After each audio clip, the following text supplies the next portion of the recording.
Hello everyone, welcome to RSC Simplified 10 Days to Articleship Study series, and in this series we are discussing about practical ROC compliances, and it's our day 6, and we're going to discuss LLP strike off. And in our previous video we discussed about company strike off, company incorporation, LLP incorporation, about basics of MCA, about DANE and DSC.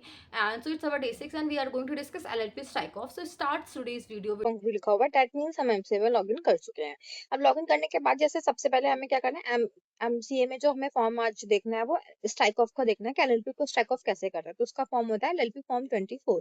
तो वो हम MCA में आएंगे, LLP filing में आने के बाद यहाँ पे देख सकते हैं form 24 application for striking off name. ये वाला फॉर्म आज जो है हमें वो सीखना है। ठीक है, उसके अटैचमेंट्स देखेंगे, फॉर्म्स देखेंगे एंड रिक्वायरमेंट देखेंगे, सारा कुछ देखेंगे। स्ट्राइक ऑफ का जो रीजन था वो हमने कल का देखा हुआ था सेक्शन 248 पे। एंड कल वाली वीडियो में आप देख सकते हो प्रोविजन जो मैंने आपको बताए थे स्ट्राइक ऑफ का, कि कंपनी का जो स्ट्राइक ऑफ होता है उसके रीजंस क्या होते हैं, एंड आप क्यों एप्लीकेशन कर रहे हो कंपनी का, एंड आपको टर्नओवर वगैरह आपकी नील होनी चाहिए। आपने का वेरिफिकेशन भी हुआ तो आपको पता चला कि आप कोई वर्क नहीं कर रहे हो, कोई ऑपरेशंस नहीं कर रहे हो, आपने सब्सक्रिप्शन मनी पेड नहीं करी थी शेयर होल्डर्स ने, तो इसके बेसिस में होता है। यहाँ पे आप एलएलपीआई नंबर हम जैसे ही एंटर करते हैं वैसे ही हमारा नेम, एड्रेस, ईमेल अपने आप ऑलरेडी फेच कर जाता है। देन आपको रीजंस, आप क्यों स्ट्राइक ऑफ कर रहे हो, कंपनी का रीजन हो सकता है कि हाँ मैं ऑपरेशंस में नहीं हूँ, मैं कोई वर्क नहीं कर रहा हूँ within two immediately preceding financial year से, या within 1 year of incorporation से मैंने वर्क स्टार्ट ही नहीं करा। जो भी उनका रीजन होगा वो क्यों करना चाह रहे हैं वो यहाँ पे वो रीजन मेंशन करेंगे। Then whether action has been initiated by registrar as per rule 37(1). क्या रजिस्ट्रार ने कोई एक्शन लिया है रूल 37(1) पे? नहीं। अगर नहीं लिया है तो नो करेंगे। अगर हाँ उन्होंने लिया हुआ है तो यस कर देंगे। Further up to date income tax return filed, आपकी जो रिटर्न थी वो फाइल्ड है, यस और no. Date from which LLP, कब से एलएलपी ने अपना बिजनेस सीज कर दिया, करना बंद कर दिया, वो डेट आ जाएगी। Whether LLPs activities are regulated, क्या एलएलपी की एक्टिविटी रेगुलेटेड है, हाँ या ना। तो है किससे रेगुलेटेड है, नेम क्या है रेगुलेटर का। Date of approval of NOC, उस एनओसी उस जिस बॉडी से रेगुलेट करे उस बॉडी की एनओसी लगेगी, तो वो आपका हो जाएगा। यहाँ पे आरबीआई से रेगुलेट हो रही है तो आरबीआई का लग जाएगा। Then whether there any prosecutions pending, कोई प्रोसिक्यूशंस पेंडिंग है अगेंस्ट एलएलपी या उसके किसी डेजिग्नेटेड पार्टनर के, हाँ या ना, जो भी है यहाँ पे मेंशन हो जाएगा। अब अगर है तो, अगर जैसे 1 है तो अब यहाँ पे आप एक्ट दिखाओगे, फिर कोड, फिर केस का नंबर क्या है, सब्जेक्ट मैटर क्या है, सेक्शन क्या है, वो सब आपको यहाँ पे बताना होगा। आफ्टर दैट आप statement of account as on date, जो आप स्टेटमेंट अकाउंट अटैच करने वाले हो कौन सी डेट की है, फिर उसमें जो जो कैपिटल क्या है, वो कैपिटल जितनी भी होगी वो, रिजर्व एंड सरप्लस क्या है, सिक्योर्ड लोन है, तो बैलेंस शीट की फिगर आपको यहाँ पे फिल करनी होगी। फिर देन आप फिल करते हो, देन आप सेव करके नेक्स्ट में कर दोगे। यहाँ पे सारा फिल होगा, फिर ये जो भी डिजिटली साइन होगा सीए का वो साइन वगैरह नेक्स्ट करोगे, देन अटैचमेंट वाला कॉलम आ जाएगा। सो अब जैसे हमने अभी ये एक रॉ फॉर्म देख लिया, ठीक है। अब मैं एक आपको ना फिल्ड फॉर्म दिखा देती हूँ। ये देखो, एक कंपनी है, हम जो स्ट्राइक ऑफ हुई हुई है, ये अप्रूव भी हो चुकी है, उसका है। अब यहाँ तक तो वो डाटा फेच कर लेगा। देन हम रीजन से देखते हैं, reason for making the applications, क्योंकि उन्होंने कोई बिजनेस स्टार्ट नहीं करा सिंस इनकॉर्पोरेशन। जैसे मैंने बताया कि आपने बिजनेस स्टार्ट नहीं करा, कंपनी में ताकि शेयर होल्डर ने सब्सक्रिप्शन मनी पेड नहीं करी, तो जो भी रीजन हो सकता है वो आपको रीजन यहाँ पे मेंशन करना है। देन कोई एक्शन रजिस्ट्रार ने लिया है, इनकम टैक्स रिटर्न आपकी फाइल्ड है या नहीं। इनके केस में इनकी इनकम रिटर्न फाइल्ड ही नहीं होती। किस डेट से इन्होंने अपना बिजनेस सीज कर दिया वो डेट यहाँ पे आ जाएगी। Whether LLPs activities are regulated under any law, rules और रेगुलेशन से है, नहीं है तो उसमें नो कर दिया। कोई प्रोसिक्यूशन पेंडिंग था, नहीं है तो नो कर दिया। स्टेटमेंट ऑफ अकाउंट का यहाँ पे आ जाएगा, ये हो गया। फिर रही सीए की साइन हो जाएगी, देन सारे attachments, copy of authority, copy of acknowledgement of latest income tax return, form 8, form 11, copy of कोई ऑर्डर है या फिर एफिडेविट हो गया, इंडेमनिटी बॉन्ड हो गया, स्टेटमेंट ऑफ अकाउंट हो गया, सारा आप मेंशन करोगे। देन जो भी डायरेक्टर्स उनकी डीएससी लगेगी, दैट्स इट। ये आपका हो जाता है फॉर्म फिल्ड। सो ये आपका एलएलपी का फॉर्म हो जाता है फाइल। ठीक है, अब हम देखते हैं एलएलपी का फॉर्म 8 एंड 11 में हमें अटैच करना है, तो वो आपका लास्ट ईयर के फॉर्म से आपके पास होने चाहिए। अब आ जाती है बात चेकलिस्ट की, तो सबसे पहले हम चेकलिस्ट देख लेते हैं। चेकलिस्ट में क्या है हमारे, सबसे पहले बॉन्ड, सारे डायरेक्टर्स का बॉन्ड हमें अटैच करना होता है। कंसर्न लेटर जो होते हैं डायरेक्टर्स के वो अटैच करने होते हैं।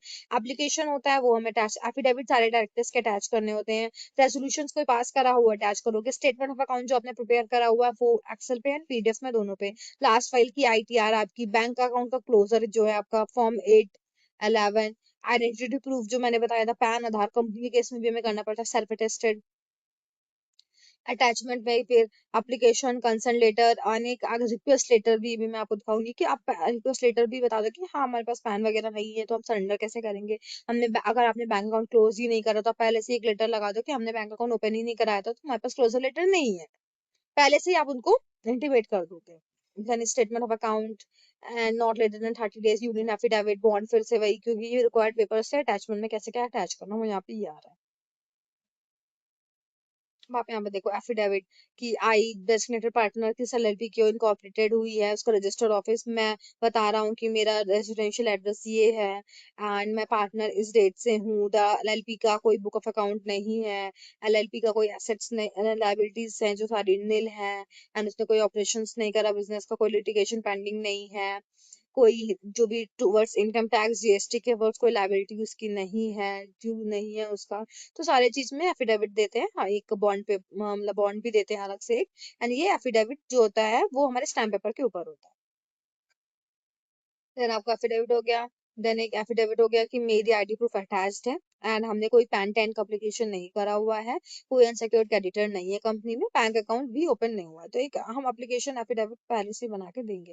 एप्लीकेशन में है कि स्टेटमेंट ऑफ अकाउंट हम दे रहे हैं, कंसेंट दे रहे हैं, रेजोल्यूशन दे रहे हैं, एफिडेविट ये चीजें हम दे रहे हैं। ठीक है।